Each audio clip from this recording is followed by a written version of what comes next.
Welcome back to the OurView Podcast. On today's episode, I welcome my guest, Letitia Adams. Join our conversation as she discusses the car accident that left her with a spinal cord injury and how we should live life with no limits.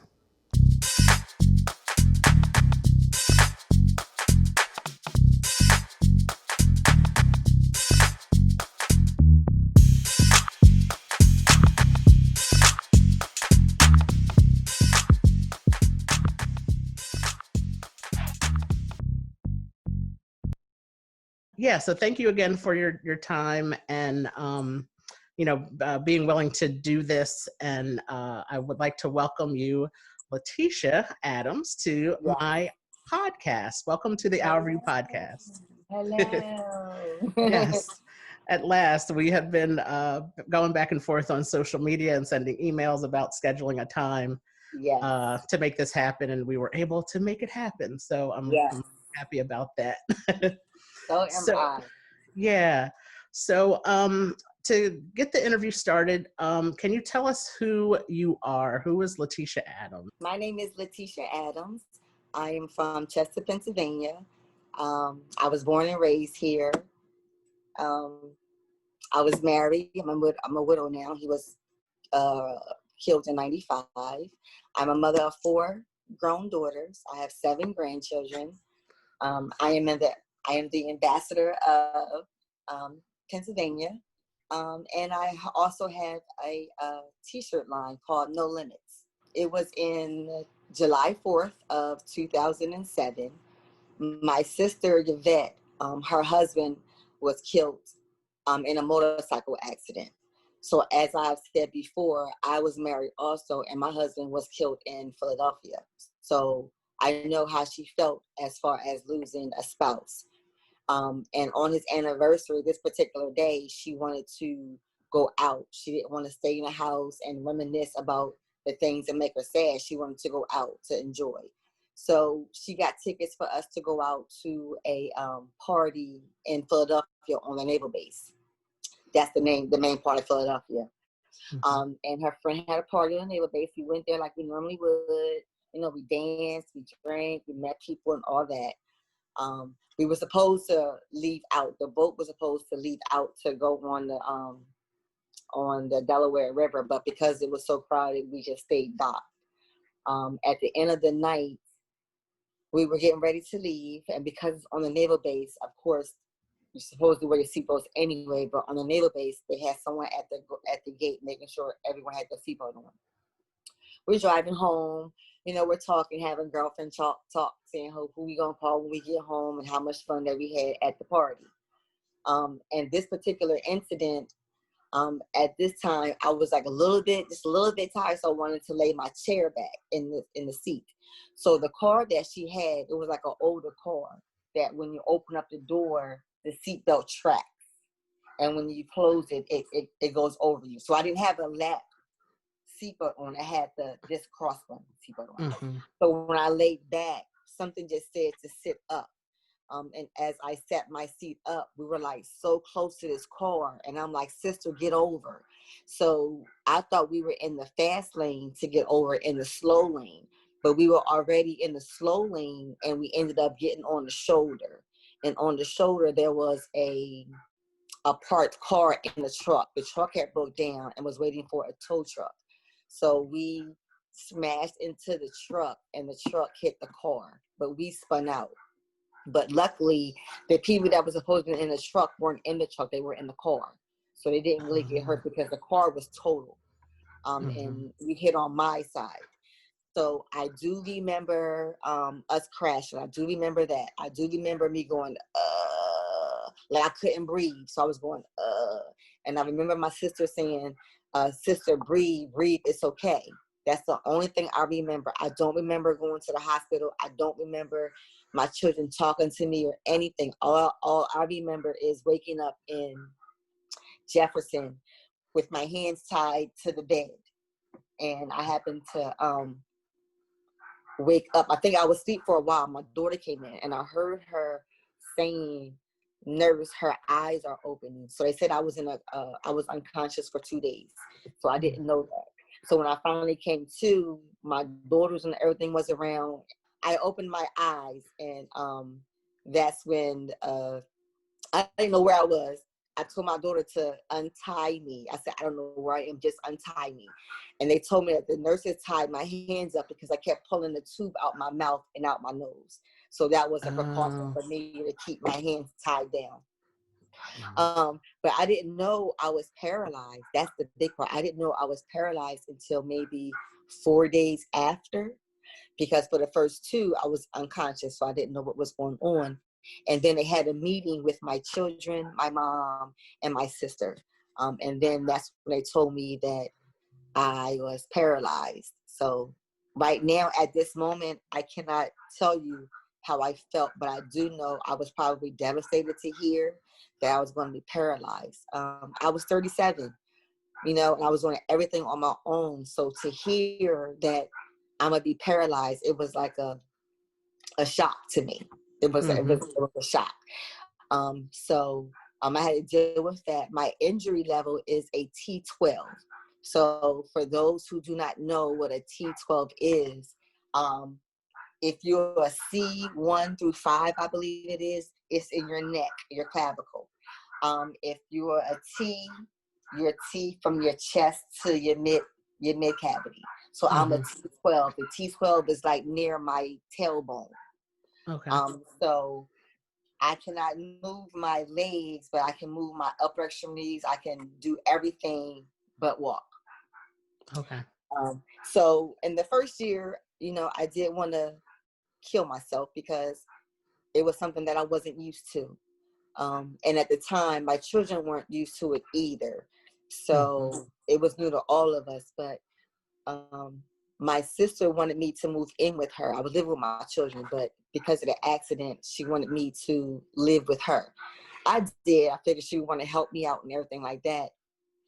She did help me out to some extent, but I had to move out of her home because I didn't like the way she was treating me.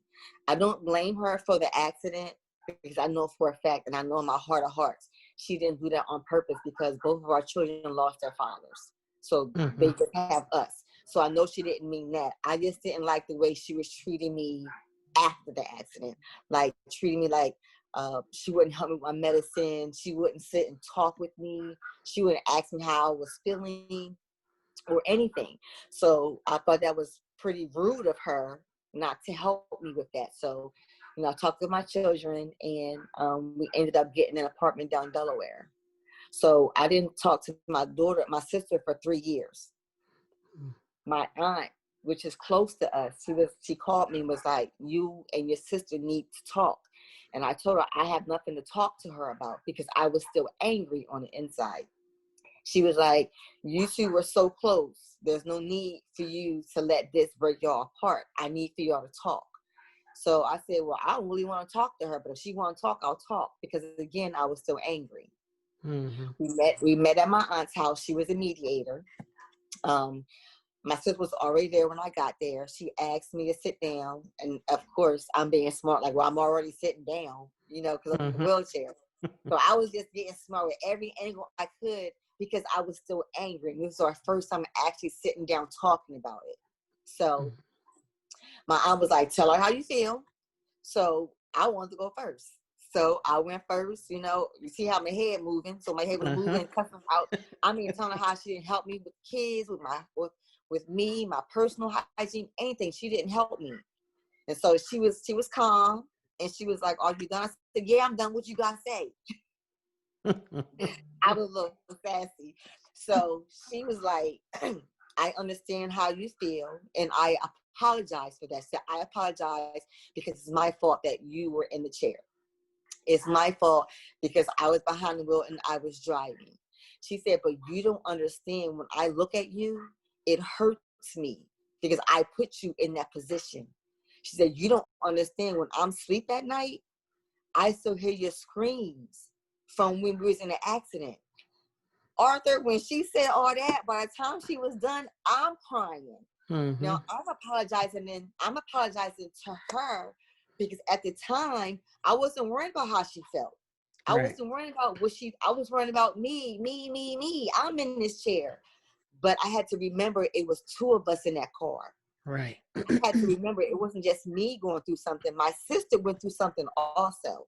She may not have been paralyzed, but she has a plate in her arm from the accident. She has a scar right here that cut her from the seatbelt, and she also she remembers it. I don't remember the accident, but she does. So with me hearing her say that, it made me feel this little. It made me feel like a piece of crap, because at the time I wasn't worrying about her.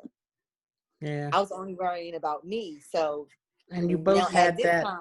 You both had that same. You both had different experiences from that one event. Yeah. Yes. Yeah. So after she got done talking, man, when I tell you, I'm crying my heart out. So it was at that moment that I had to apologize to her, because I know that we both were out drinking. I know that. And if there were 4 eyes on the road versus just her 2, I wouldn't be in this position. If I stayed up with her and helped her navigate through the traffic and stuff, I wouldn't be in this position. So I had to apologize to her for letting her down, because I wasn't there for her when she needed me the most. So I didn't understand none of this until after the accident, and after I got over my anger and I actually sat down and talked with her. And I tell everybody now, even though I wasn't driving, I had to take my part of responsibility of being in this chair, because this is my body and I left everything in her hands. So now I tell everybody, I don't care if you are driving long distance, if you're in a car for short distance, if you're in that passenger seat, that's a job. It's not to be sitting in that passenger seat on your phone, going to sleep, talking and lunching. That's your job, to help navigate that pilot in that car. And I failed her with that. So with that being said, I tell everybody, if you're in that front seat, it's a job. If you do not want that job in that front seat, don't sit in that front seat. Because if something happens, it's on both of y'all. It's on both of y'all, because you could have been watching out. You could see things that she can't. I could saw things that she didn't see. So had I caught that, and had I been like, we're on the shoulder, get over, I wouldn't be here. But I didn't, and I let her down. So I tell everybody, if you're in that passenger seat, that's the job. You're the co-pilot. You're there to help. That's a very very interesting thing that I never would have thought of it that way until you're saying it now. It makes sense that that you said, like you said, you would see things that she wouldn't be able to see, and all of that. Wow. Yeah, it was deep. It was deep. How it's you mentioned you have a few kids and a few grandchildren, and so how has that been? How have your children and your grandchildren adapted to you being in a wheelchair, and how has that been for everybody? Okay, so for the first year, again, as I was saying in the beginning, I wanted to kill myself because I was 37. And I'm like, I'm almost 40. Like, who would think that I would have to be asking my children to put me in a tub, to dress me, to do my hair? It was a lot, and I didn't think that I would have to have my children turn into the mom. I had 4 moms at the time, and I'm just grateful, because I really wanted a boy, but I'm so grateful that I had my 4 daughters, because if I did have any sons, they wouldn't have been able to help me like my daughters were. So it was meant for me to have, I have 4 daughters. So it was meant for me to have them. And in the beginning, like I said, it was hard for everybody. And when I would ask them to help me with things, they would go, or stuff like that. I don't know, they didn't mean it, but with me hearing that from somebody that I had to ask for help, it was like, I'm a burden to you now. It's like I'm getting on your nerves. So at that point, I told my 3rd daughter, was going to the store, I said, I want to kill myself. I said, you better not tell nobody. So she came home to my mom, my sister, she told everybody. She told everybody. And at that moment, that's when they had to have an, what do you call it when everybody gets a, like an intervention? Yes, I had to have an intervention. And everybody was saying, well, you're being selfish. you know, you're not thinking about the kids and you're not thinking about everybody else that loves you and stuff like that. I understood all that. I said, but y'all don't understand sitting in this position, how it feels, asking people for help. And it's like, oh, here she go again. Or, oh, she's asking for help. Y'all don't know how it feels from my end. Like, I'm getting on y'all nerves, you know, because in the beginning, we're all new to this. And it made me cry. Like, each time I ask for somebody for something and they give me a little, or whatever, I cry. Like, I'm getting on their nerves. But I had to realize I did that too. I didn't mean to do it, but before the accident, if someone would say, well, can you do something? I'm like, ugh, but I would still do it. So now the shoe's on the other foot, and now I didn't like it. I didn't like it at all. So it taught me to learn how to just have patience more with people, because it taught my children how to have patience with me. Because I would say, if I didn't need the help, I wouldn't ask you. Like, I need the help, you know. So it was a lot to get used to with my children. With my grandchildren, they were all born with me in a wheelchair. So Gigi is cool. You know, so they never saw Gigi. They call me Gigi. So they never saw Gigi walking, running, or anything. When all of them were born, Gigi was here with open arms in a wheelchair. So to them, it didn't make a difference. To them, it was cool, Gigi's in the wheelchair. To them, they like riding Gigi's chair with, I'm on the couch or in my bed. They'll hop in my chair and roll around and all that. Yeah. So it's normal to them. They don't see, I think if I were to walk right now, it'd be weird to them. Right. Yeah, because it's all they know. Being in the chair. Yes. Yeah, it's all they know. If they see us out in public, because I drive. So when I drive, I take one of my grandchildren with me. I have 3 grandsons and I have 4 grandsons and 3 granddaughters. So when I'm out with either one of them, they all know how to break my wheelchair down. They all know how to help me in the car. They all know how to do, because they learned from birth. So this is all they know. So when we're out, it amazes me when people say, oh, that is just so sweet, or they're just a gentleman. And it's like, yeah, you teach someone that growing up and they turn out to be amazing. I don't have to ask them to do anything. They'll open the door for me, or they'll start the car. They'll look. I love them. It's so that's so true. From, you know, like you said, it's all they've known is seeing you in your chair. Yeah. And it's the same thing with me, with my niece and nephew too. I was born with my disability, so by time, you know, so I was when they were born, it's all they knew. You know, seeing me with my crutches or in my chair, and you know, I have a picture. I have to find it now. My niece, I have no idea why or how what she wanted to do, but she fell asleep in my chair. They're comfortable. And she had like a blanket over her and everything. And I was just like, how are you comfortable in that, first of all? But like, you know, but it was one of those things where like the house was kind of crowded, and, you know, my chair was sitting there. So she needed some place to sit. So she sat in my chair. And next thing I know, she bundled up and fell asleep. But it's like a second nature. It becomes second nature. Right. And it's really, really funny. There's I call him my nephew. It's one of my best friend's kids. And he was maybe, I don't think he was 2 years old yet. And I was at their house one day and he gave me his pacifier. And I was sitting at their kitchen table. He gave me his pacifier, like put it in my hand. So I put it on the table, and then he holds his hand out like for me to give him something. So I gave it back to him, and he shook his head no. He gave it back. And I'm handing him like his bottle and everything else. He actually wanted one of my crutches. So, and I said, oh, okay, I get it. You give me something of yours, I give you something of mine. Like, okay. Right. You know, and he was a baby. So I'm like, okay, he can't really lift it up. So I'm not worried about him like swinging it around and breaking anything. So I gave it to him. We looked into the living room. He was using it as a ramp for his trucks. And he had it leaning like on the couch, and he was wheeling his truck up and down my crutch. And I was just like, wow, like, it's just, you know, like you said, it's what they know, what they grew up with. So it's not strange to them. It's not scary. It's not weird. You know, so it's really funny. The one thing I forgot about though is when I do go to my friends' houses with their kids, I usually have my crutches. When they see me out somewhere, if we meet for lunch or at the mall or something, I usually use my wheelchair. Okay. That's where the kids get freaked out because they're not used to it. And they're just like, what happened? Like, right. what's going on? Here? Yeah, it's like, I know who you are, but I don't want to get too close to you right. because I'm not sure what's happening here. Why you have a big chair with wheels on it, never saw it before. So that's when the conversation really gets interesting because I noticed it with another friend of mine. Her daughter did exactly that. She had a whole conversation with me, but she was standing maybe 10 feet from me.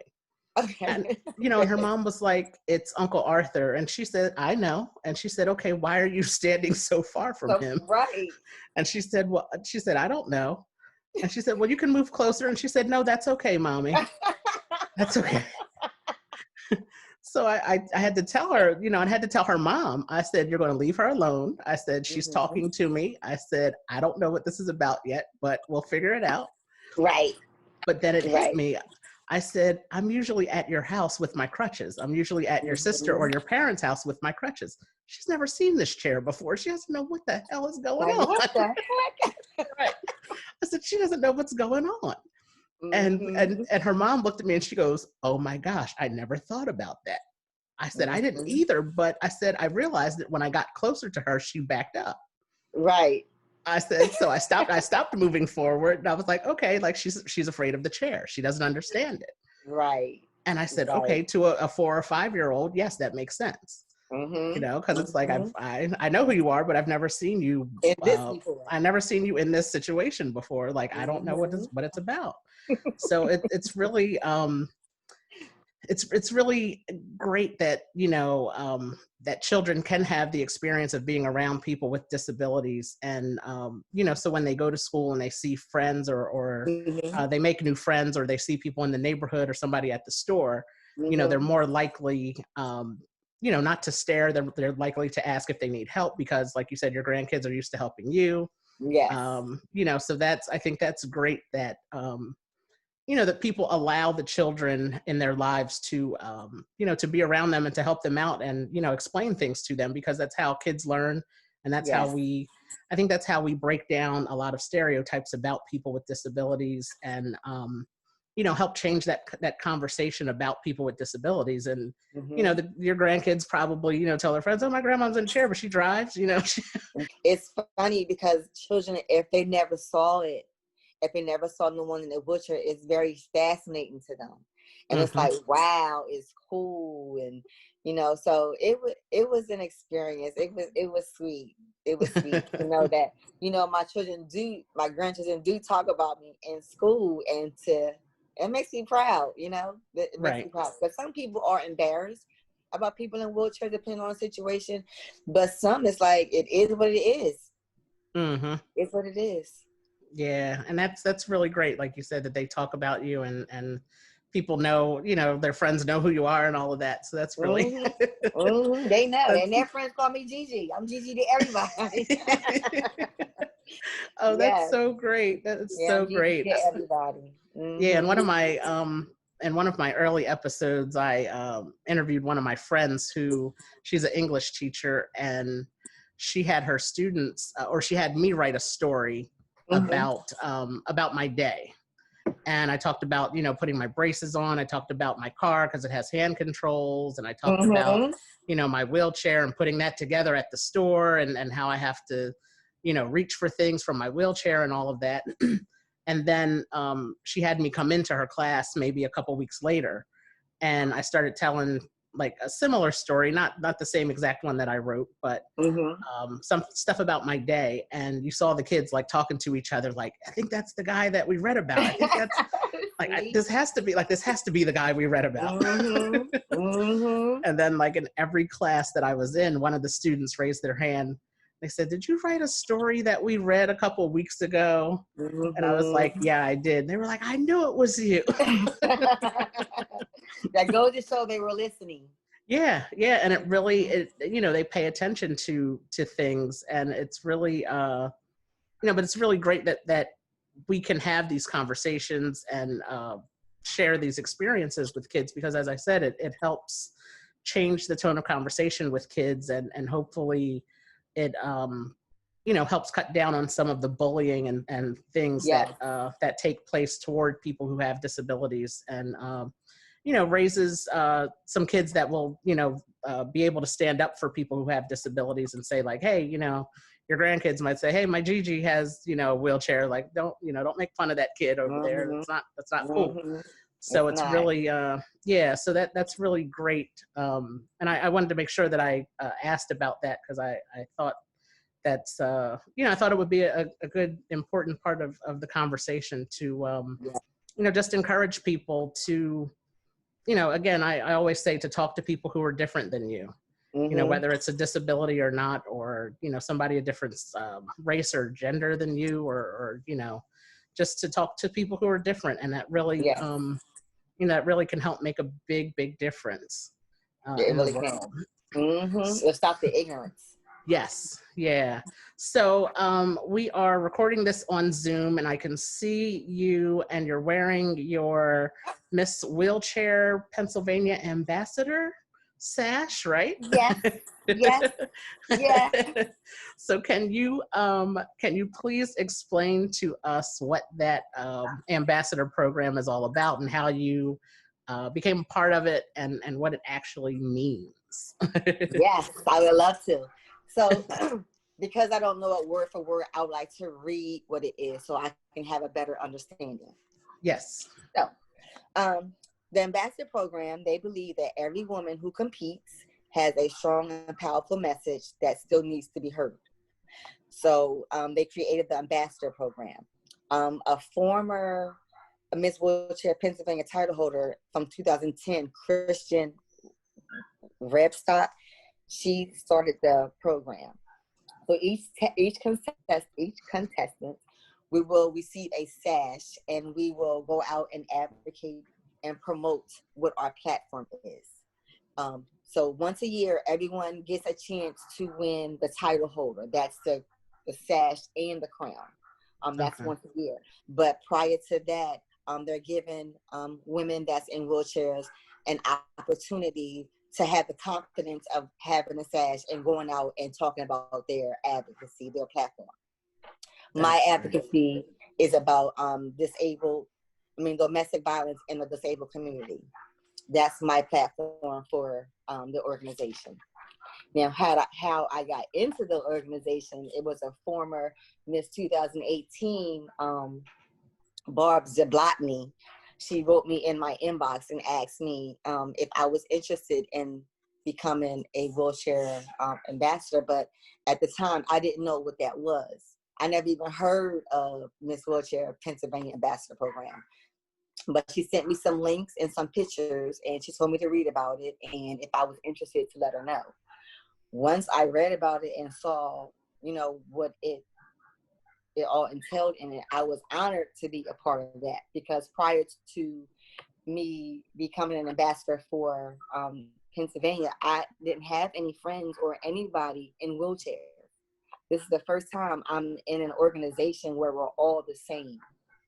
Wow. So it's quite an honor. And each female that's in there, we all have our own different platforms. So it's like we're sisters at this moment. So, and I want everyone to know that the Miss Wheelchair Ambassador Program is not a pageant. It's more so an opportunity for the females to speak about what they feel strongly about, what they want to advocate about. So that's our way to have a platform to get it out there to the people. That's great. That is so great. And as you said, like, this is your first time of having some people who are just like you, wheelchair users, as friends, and you can really you all can really relate and relate to each other on a different level. And then you all have your individual platforms of what you are raising awareness and advocating for, which is so important. And your specific platform of domestic violence and disabilities, I think that is definitely a topic that needs to be discussed, and awareness needs to be raised about that. Yes. For sure, because it's something that happens within the disabled community, and it really needs to be addressed. So I'm glad to hear that you are taking that on as your platform, and that's really Mm-hmm. really great. So you'll be doing this for the next year? Yes, I'll be being an ambassador for the next year, and then in 2021, that's when I'll try to. Well, I'm sorry, that's when I'll be going for the title holder. That's for the crown and the sash. Okay, great. So for this whole year, I have a whole year to advocate, to try to do change, to try to go out and talk with different safe houses or different hotlines to see if they have things for disabled women. So so I was a survivor myself of domestic violence. That's why I want to do the platform. Mm-hmm. So say if I were to go to one of the houses or went somewhere for help, would they have things that can accommodate me in a wheelchair at your facility? Right. So I wanted to go out and see if they have that, and also to on the hotlines to see if, are you asking if someone is disabled so that you can take a better route to help them? Because some women in wheelchairs may feel as though they don't have the equipment or the means to help them, not only with their situation in domestic violence, but also with the situation in their wheelchair. Right. So that's two things that we got to deal with at one time. So I needed to know that everything that's out there for us can help facilitate us as far as women in wheelchairs that's going through domestic violence. It is very important that the domestic violence within the disabled community is talked about and discussed, because there is that extra level of security and are you going to, will the wheelchair be able to get through the door of the safe house? Like, it's just really, things that wheelchair users have to think about that, these places may not think about. Because you hear about domestic violence with the elderly in the nursing homes. You hear about domestic violence with the able-bodied, but you barely hear about this domestic violence in the disabled community. Mm-hmm. You may see flyers or something about people that's older in nursing homes. You may even see flyers about able-bodied, but you don't see flyers or handouts about domestic violence in the disability community. Right. So that's what I'm trying to push to. We need to get our stuff on the forefront as well. Yeah, I think that's really such a great thing. Sad thing that we have to discuss it, but it's definitely necessary to discuss because it happens. Yes. And it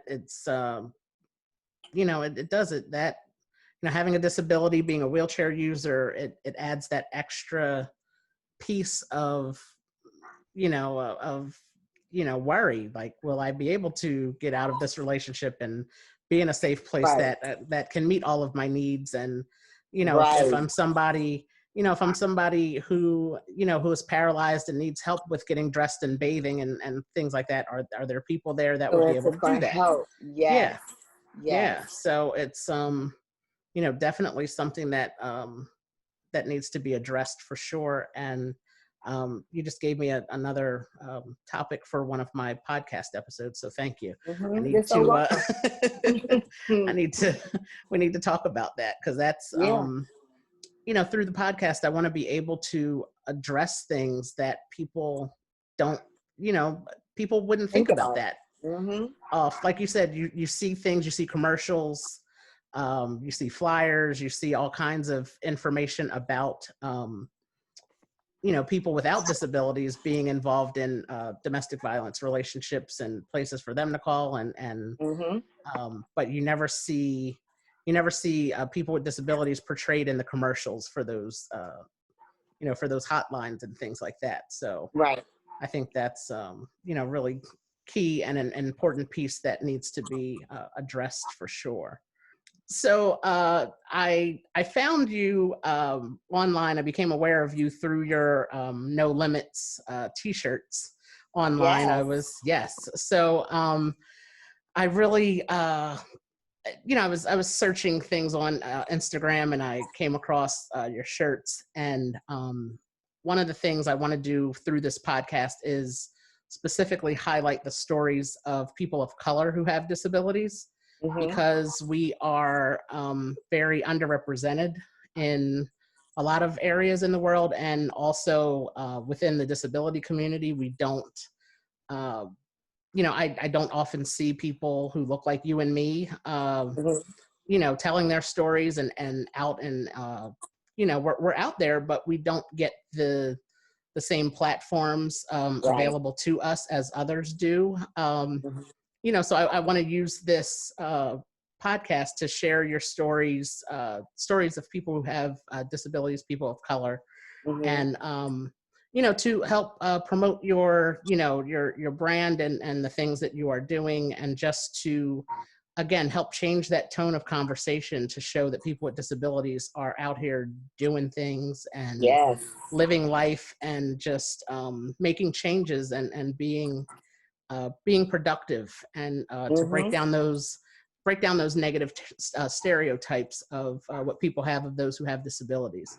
So can you explain what the No Limit brand is, where it came from, and all of that, and how you started it? Yeah. So with us being on quarantine, it gave me a chance to think of some things that I wanted to do. So one of my daughters has a photography. She does photography. She has her own business. My other daughter has her own clothing line. She has a boutique. So I said, well, I'm going to take this time to use this quarantine to make something grow. So I was just sitting around, and I was like, you know what? We shouldn't have limits to what we can do. Not at all. And I was like, okay, no limits. Okay, we have no limits to what we could do. So I got the word no limits, but now it's like, how do I use the font? How do I play with it? So I saw a lady, so I used the lady figure as a O, limit. And then the guys have the regular emblem. It's not a lady, but it's a regular emblem. So this is for the females, and this is the male. Okay, great. Yeah. So it's you utilize the wheelchair symbol for the so that's O. my O. Oh, that's great. So, and for us, even though we're in wheelchairs or wherever, and I have another shirt. Oh, okay. Even though we're disabled, we're still able to do everything that we have to do. Okay? Yeah. So they're my two shirts. So I figure, with no limits, there is no limits to making yourself happy. You have no limits to yourself to be whatever it is that you want to be. There's no limits to yourself. You're your only limit. So there's no limits to that. So that's where the No Limit brand came from. And I try to tell everybody, you are your worst enemy. Whatever you want to do, you can do. Just put the work in. That's all it is, work and time. And that's the thing, the work part, putting the work in. And that goes for everybody with, it takes a lot of work. It takes a lot of determination, and, you can't be discouraged easily.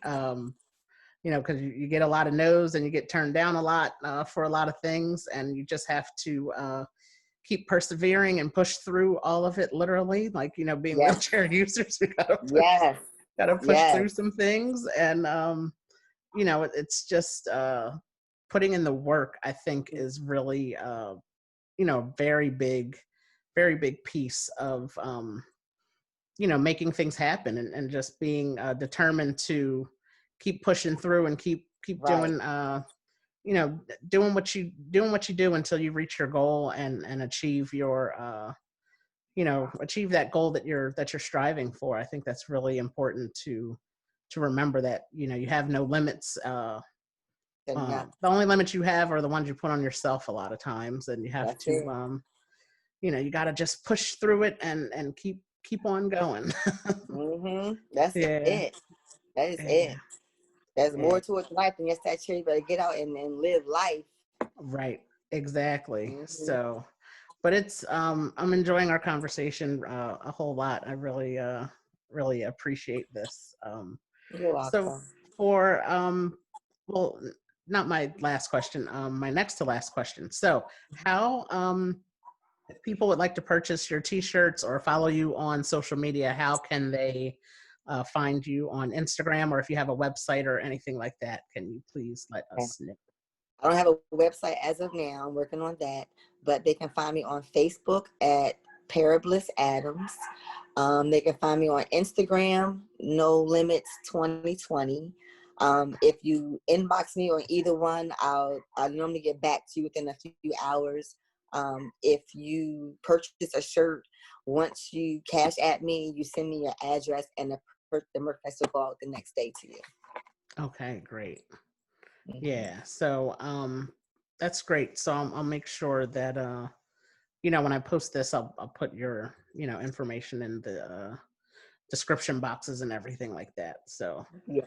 but so my last question that I like to end all of my episodes with, asking my guests, what do you want the world to know about people who live with disabilities? Mm. Well, for one, I would like the world to know that, we're all still human.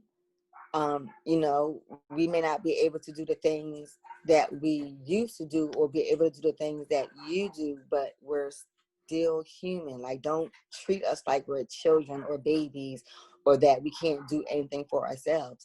We have people with disabilities as actors. They're in Congress. They're living everyday life. So don't put us down because we have a disability. We're just as equal as you are. That's so true, and thank you so much. That was I think that is, I always like to ask that question just because again, people have certain stereotypes of those who have disabilities. They hear certain things, or they were brought up to believe certain things about those who have disabilities. And when it comes down to it, it's just, we may not be able to do all the things that people without disabilities can do, or, some things we can do, we just have to do them differently, or they take us That's more it. time to do. Mm-hmm. And that was the one thing that my dad always told me. It goes back to what you were saying about putting the work in. Mm-hmm. If you want to achieve something, you have to go for it. You have to work at it. But everybody has to work at it. You just might have to work at it a little bit A little harder. bit harder. That's it. It might take you a little longer to get to do things, but you can still do it. Again, I mentioned before in previous episodes, like I swim, I drive a car, I Everything go travel. wrong. I travel by myself, and Mm-hmm. it's just I love roller coasters, and just I love all of the things that everybody else loves. It's just I Right. have to go at it a little bit A little differently, bit or a little different. bit slower. Mm-hmm. That's it. Just have some Yeah, patience with me. That's all. Have some right. patience. Exactly. So it's really it's just a different way we have to do things, but as you said, don't make us babies or anything like that. I truly appreciate this time, and it's been fun and getting to know you. And Thank you. again, thank you for taking the time to speak with me, and I will definitely be in touch for sure. Thank you I so much. appreciate you reaching out to me, Arthur. I so appreciate this. Yes, and I appreciate you as well. And best of luck to you with your t-shirts and everything. And enjoy the rest of your day. Thank you. You as well. You're welcome. Take care. Bye-bye. Bye-bye. Thank you for listening to this episode of the OurView Podcast. Be sure to subscribe to the OurView Podcast on Anchor, Apple Podcast, or Spotify. New episodes will be released on the 15th and 30th of every month. Follow us on Facebook, Instagram, Twitter, and YouTube at OurView for Life. That's OurView, the number 4, LIFE. Do you want to help change the tone of conversation among your family and friends? Head over to our website for some OurView merchandise. Our website is www.our-view.com/merchandise. I thank you for listening. Have a great day and take care.